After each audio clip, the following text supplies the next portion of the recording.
must be Friday. Hello, everyone, and welcome to the Friday Forum. This is the 31st of January, the last Friday in the first month of 2025. So, my name is Dave from TEFLPros, and it's awesome to have you here, whether you are tuning in through our TEFLPros Teacher Garden, through our YouTube channel, or one of our various podcast sites. It's awesome to have you guys here on this Friday. Hope you're doing well. Over here, we are... I feel like if we took a couple days off to relax, we would then be only busy. It's been wild this month, just one thing after the next. Truth be told, not enough hours in the day to do all that we're setting out to accomplish. I feel so full this year, so full of ideas and energy. So, we've been putting a lot of things together, revamping stuff, reworking stuff.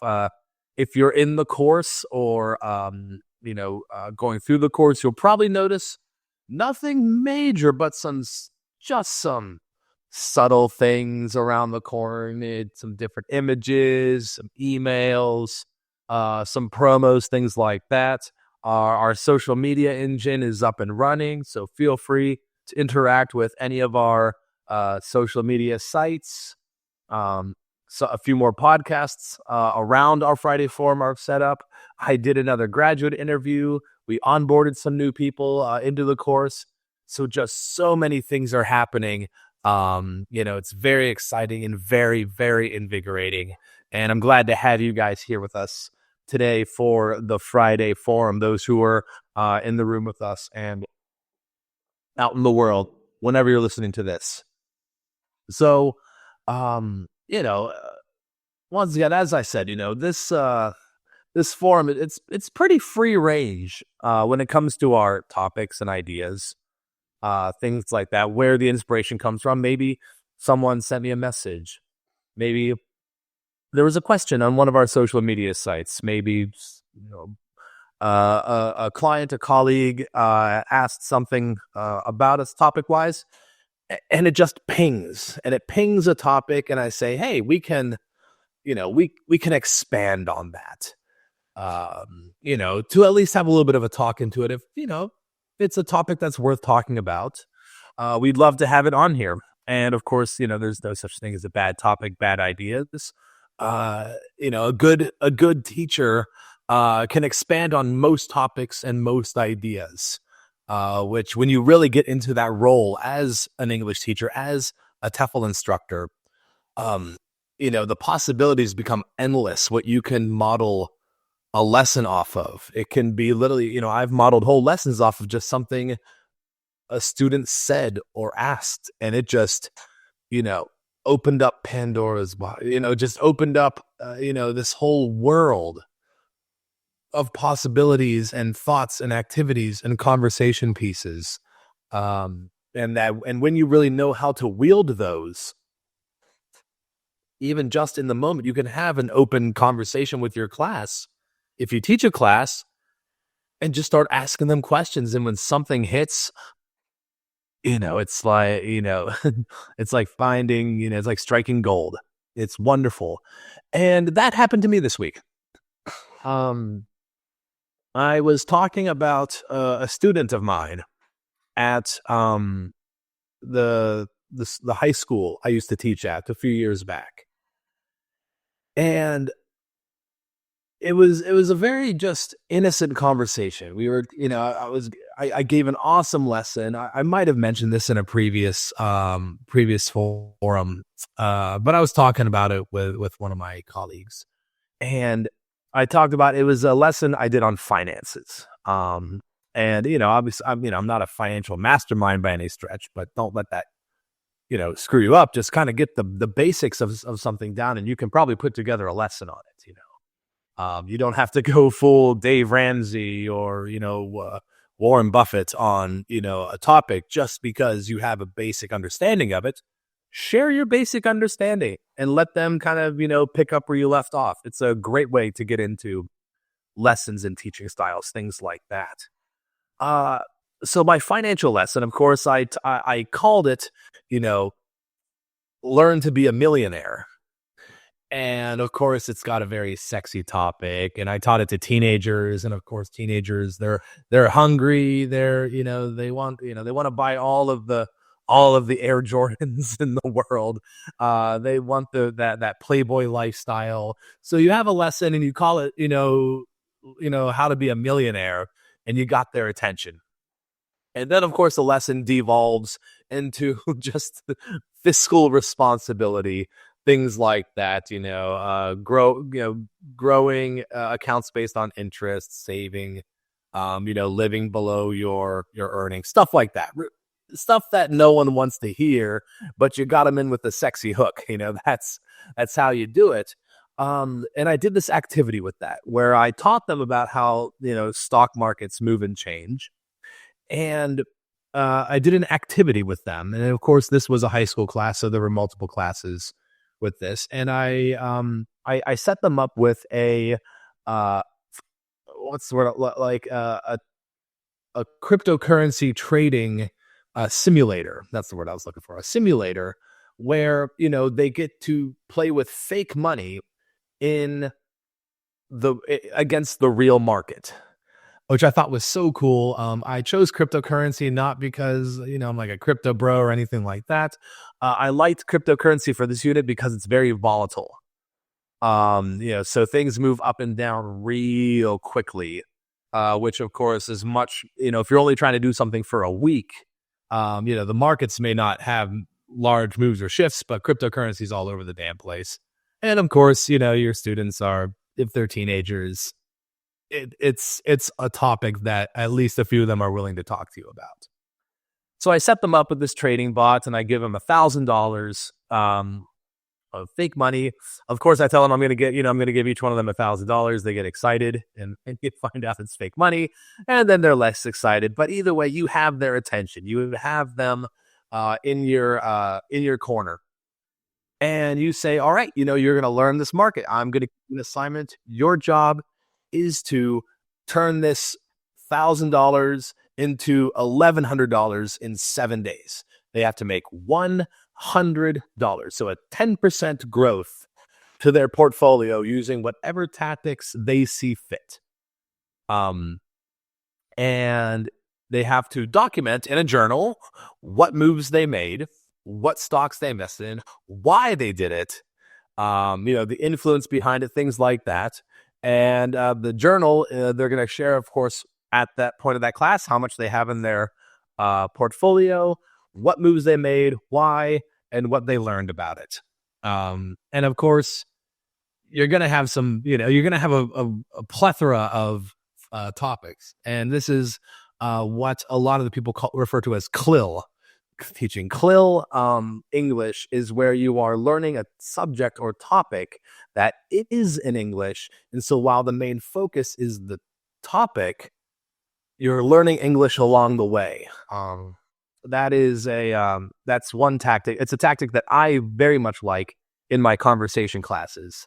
So either way, these kids come back and they're all like 16, 17 years old.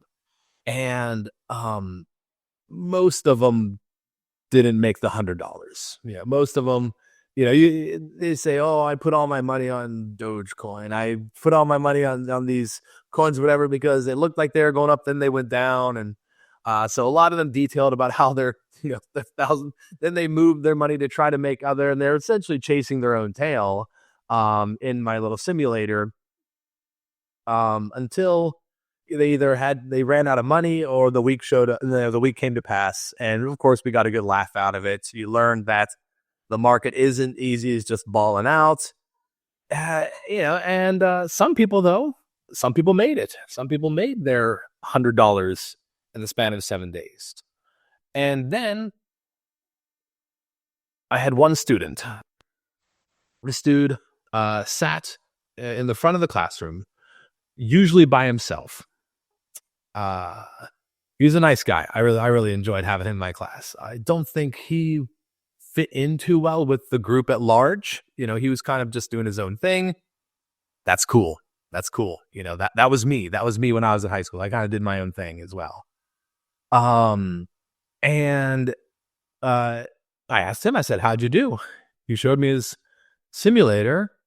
Dude made $3,000 in 1 week. And I looked at him like, man, you just you just made my monthly salary as a teacher in a week in simulated money, but you did it in the real world against real stocks. And so, a hush fell over the classroom. And we looked at him. This guy, he was very bashful. He wasn't a very loud, outspoken student. His English was fine. But, he wasn't the type of student who was quick to get involved in the activity, stuff like that. And he said, look, Mr. Rankin, that's what they called me. It's weird. He said, Mr. Rankin, I just downloaded a trading bot and I fixed it to buy low, sell high. And I put it to some of the more volatile coins. And after 7 days, this is what I had, and it'll probably keep going. I didn't turn it off. And he showed us the portfolio of trades it made.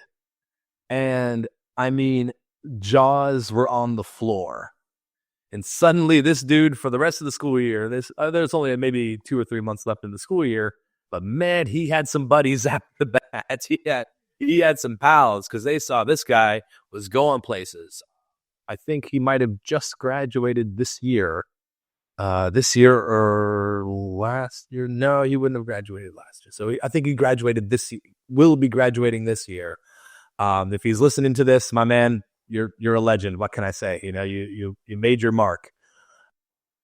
So I told this story to my colleague, and she said, is he a finance guy? And I said, no.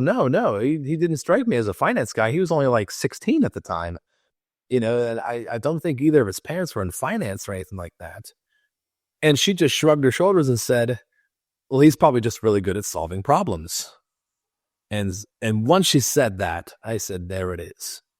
There's our topic. Because a lot of times we are, I think a lot of times afraid and even at times debilitated by problems that arise wherever we're going. You can have, problems with your job. You can have problems with your studies, your course. You can have social problems. You can have financial problems. You can have problems all over the place. And I'll be the first to tell you, I have plenty myself, and I'm somewhat of a problem collector from over the years. However, in, more recent years, the problems have become more of something to embrace. Because I think I eventually just kind of threw my hands up and said, well, I guess I'm just going to be a magnet for these problems. So bring them on. If this is going to be the way it is, then let's just do it. Let's get into it. And in doing so, it became this situation where, you're afraid and worried, but you're not afraid to be afraid. And your problems, once that is the case, and you're not afraid of problems or worried about facing adversity and things like that, your problems turn into challenges. And challenges, I think, can be sometimes very stimulating. They can be an ability to, test your resolve. It can be a chance for you to showcase, your stuff, what you got, things like that. And I don't think we should run from them. And I think that sometimes, I'm not saying give yourself problems, but if you find yourself in a situation where problems arise, it's almost like you're giving yourself a chance to solve these challenges and learn from them and grow from them. The same way you would gain XP in a video game. the same way you would grow and develop a character, the same way a character grows and develops through a movie series, things like that. I think we are supposed to do the same. And the only way we're going to do that is through facing adversity, through approaching problems tactically, and even with a sense of competition towards the challenge. And the way my student acted in that resolve, first off, his mind wasn't melted by the outcome of his bot trading. Even though I asked him if he did this in real life, he said he'd never done it before. He never even thought to do it before. But we presented him with this challenge, and he just said, "All right, here we go." It's like a rat in a maze, right? Where the rat isn't paralyzed because he's in a maze. The rat just says, "All right, sounds good. How are we getting out of here?" Oh, geez. It's more of a change of focus on the problems, things like that. And once you start doing that over and over and over again, then suddenly the idea of problems no longer is a rationale that you have. You now are you're a well-oiled challenge meeting machine. And that functions in the business world, that functions in the TEFL world, and that functions in the global relocation world.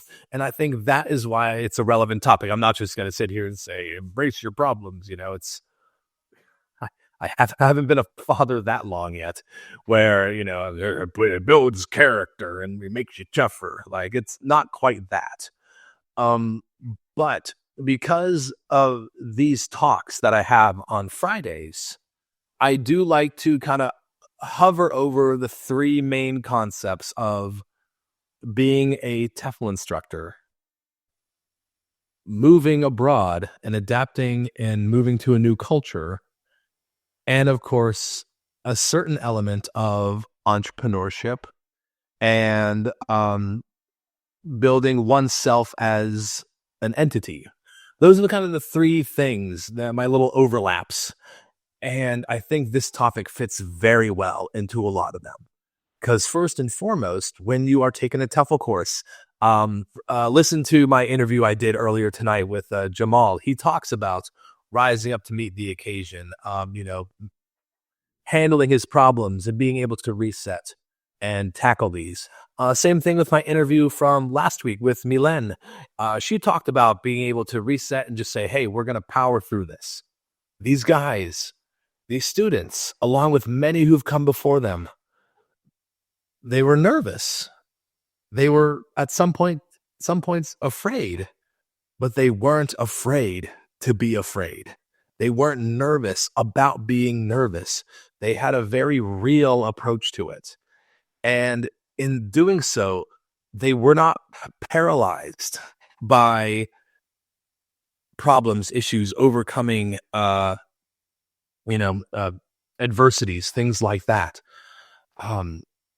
And that applies to so many other things in this market. When we talked to Jamal, he said he wants to move to South Korea, Japan, Thailand, places where English isn't the first language, places where it is culturally night and day from the USA in certain parts. Especially Jamal, he's in Texas. And I'll be the first to say there are not too many places in this world quite like Texas, be it for better or worse. There are not a whole lot of Texas-style places. But man, he is approaching that with such vigor and such enthusiasm, which would terrify someone else. When I picked up and moved to Czech Republic, I did not know my TEFL program was not a scam until I was actually picked up in the airport. In the back of my head, I just sent all this money overseas, money that I have never even seen before in my life. Before I moved to the Czech Republic, this is honest and true. Before I moved to the Czech Republic, I never had more than 1,000 US dollars in a bank account that I controlled at any point in time. Just never did. And so when I sent the payment for my TEFL program abroad, I was like, whoop, there it goes. There it goes. And I bought a plane ticket. And I just kind of hoped that someone would be meeting me on the other end because I didn't have a flight back, nor did I have fly back to the USA money. When I came to the Czech Republic, of course, you learn very quickly English is not the main method of communication. That is more of you're lucky if they speak it. It's a bonus. Things are not the same. It's, when you go shopping, you're not going to find English at the ready. The stores are shelved differently. A lot of the same brands that you're used to no longer have any weight over here. The first month I was here, I was eating chicken and potatoes because I was able to visually identify a chicken, a potato, and an apple, things like that. But these problems were not meant to be paralyzing. These problems were meant to be challenges that force you to grow and adapt. And suddenly I started learning the Czech language. I started embracing the Czech culture, things like that. And in doing so, you just took a little step forward. And once you take those little steps, you look behind you and realize that you're halfway up the staircase. And once you're halfway up the staircase, the rest of it, it's a duck walk. Suddenly, I got a driver's license over here, bought properties, started a family, got married, traveled, all of these things, started companies and businesses. Once you get past that, and all of those things came with very, very intense challenges. I'm sure on another forum, I will definitely share the story of me getting my driver's license because it was ridiculous. The driver's test was the dumbest thing of all time. And I'll share that on some sort of cultural immersion topic. We'll talk about that. But all of these problems, when you turn them into challenges, the rewards, problems don't have rewards. Challenges have rewards. And when a problem becomes a challenge, then, the gauntlet is thrown down and it's time to test your mettle. Will you succeed at all of them? Possibly not, but you're still growing and developing. One thing that Jamal said after we were done recording the interview, because we had a little discourse in and around it about where he wants to go, what he wants to do, things like that. He said he was nervous about when he starts teaching about not getting the respect of a teacher or people rejecting his lesson, which is something that is a very, very rational fear that all TEFL teachers have. We are terrified that we're going to walk in front of a classroom and we're going to be chastised and ridiculed and, being told we're terrible and that we never should have become a teacher and, like all the nightmares, showing up to a test naked or whatever, like all these things we are worried about in our minds that we've managed to rationalize into reality. Meanwhile, you are going to have lessons that are going to land on their face. I've had it. Anyone who's listening to this, who's taught TEFL for any amount of time, your first year doing this is essentially a crash course. And, it doesn't matter how much training you have beforehand, how many practicums you have, how much time you spend in the classroom. When you finish your TEFL training and you go in front of a classroom for the first time, man, that to this day, probably one of the scariest things that ever happened to me. And on top of that, just for added bonus, my first lesson I ever taught was to teenagers in a high school, and no one, and I mean no one on this earth will shred you faster, harsher, and more accurately than teenagers. They know your pressure points.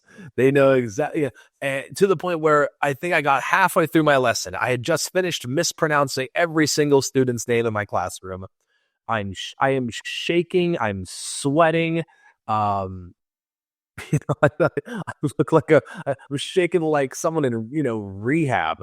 Uh, I had a student raise her hand and ask me if I was really a teacher. Like I just walked in there like, oh, sorry, you've been punked. And man, you got to stare that down. And you have to say, all right, I don't know. We're about to find out if I am. And, ooh, you walk out of there and then you go home, reassess yourself, get dressed up, go back to school the next day, do it again. And every single day, you teach new lessons. Every single day, you get new reactions. Every single day, you are figuring out what works, what doesn't. This is what I was telling Jamal. Every single class, every single month, you are growing. Your students are growing, but you're also growing too. And that's the cool part, is that this is one of those careers where the longer you do it, the more XP you're going to have. You're not being dropped in front of a computer and just whacking away at keys. You are an entity. You are a character in front of people, delivering information to them in a way that is meaningful and palpable. And that's something that should be, taken as such. And I went from that first lesson at that, we call them gymnasiums over here, but it's a fancy schmancy word for high school. I went from that first lesson to someone saying, are you even a real teacher?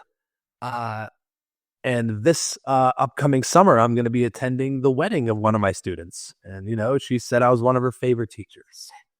You get emails now. I've helped students. They've asked me to help write, recommendation letters for universities.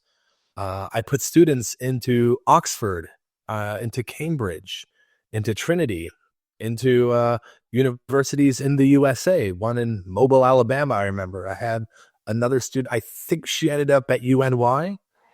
And suddenly it's a completely different ball game. Students are coming up to you saying, oh man, I love that lesson. That was a lot of fun. Oh, this homework assignment. Oh man, I had students from that class, from that example, with the finance coming up to me and telling me that they started making money and saving. And they said they're saving towards a mortgage, towards retirement. They learned, what a pension is. They learned how to get a mortgage, things like that. And they're like, no one taught us this before you walked into that classroom. And it's all part of the journey. And that part of the journey, it's au naturel. There's nothing I did that was really crazy special along this journey other than stick it out. Stick it out, pay attention, treat your teaching almost like a science, right? You observe, you record, and you adjust. And you make sure that anything that gets a smile, a laugh, a high five, anything like that.